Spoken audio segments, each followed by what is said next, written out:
I'm a smiling sinner, a sinner in my grave, but don't do with spirits that never behave. What happened in the birth of my twins was that the first baby was born fine, great birth. The second baby had a lack of oxygen, and he, to cut a long story short, had brain damage. It wasn't sure then whether he would be able to recover. He then had apneas, and they became worse and worse. His condition didn't improve, and when he was 9 months old, he died.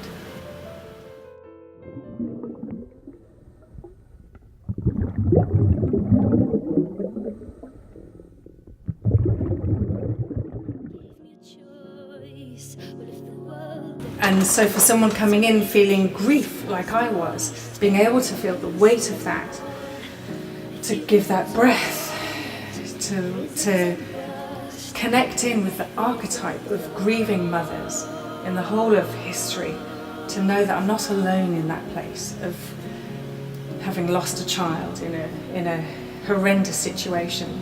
That is amazingly supportive. It kind of moved me beyond space and time and gave me a whole network of feeling connected as a human being going through something I didn't want to be going through, but I was. And so I think for any of us having any feeling of any crisis situation, we're not alone. It's likely that it has happened before. And so moving with it is an incredible way of bringing ourselves into a simple place of humanity.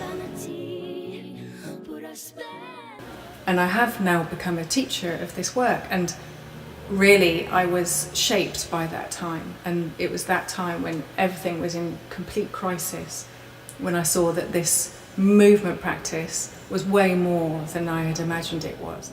So on the one hand, the dance it can be a space of letting go of the cathartic release, of having all those feelings and just being able to express them and shake it out.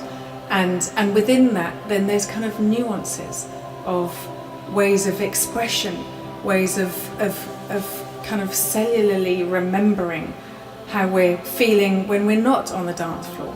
So the idea in Open Floor is to take it from the dance floor into life. So it's more than just doing our dance, it's finding ways of moving with how we are and being as attentive to that so that we can do it in an ordinary situation.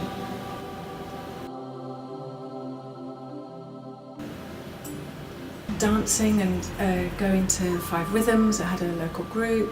My teacher there was incredibly supportive. That was amazing.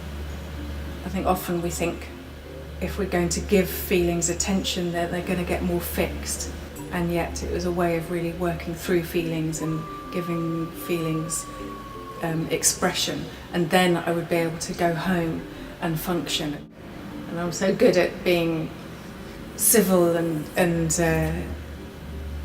contained and coping. And so there was a way of just undoing all of that and getting really messy and letting go of all of those feelings, and then feeling that I could carry on again. And I remember one point of standing in the hospital. The baby who was disabled had to have this operation on his spine, and the baby who was well had a temperature, and they were wanting to run tests on him. And I was feeling absolutely like I was not able to cope at that point. And I remember at that point thinking, I need something to change here. And I remembered my teachers over and over again saying to me, breathe.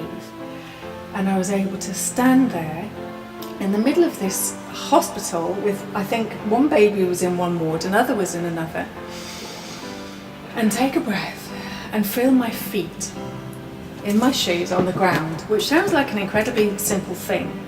But in that moment, it felt profound, and it changed my sense of being able to cope with this torturous situation.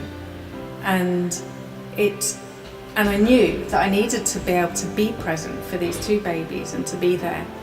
And just taking that breath and feeling my feet was huge. And all those hours and hours and hours of dancing and sweating and listening to my teachers, it felt that it was worth it in that moment of being able to know that I could cope with this.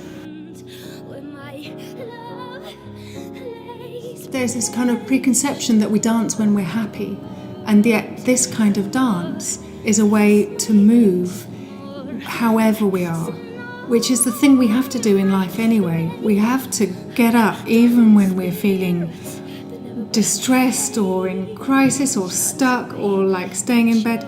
So the dance is a really great kind of metaphor for practicing that on the dance floor, for having feelings and finding a way to move them. Chains around my neck, constant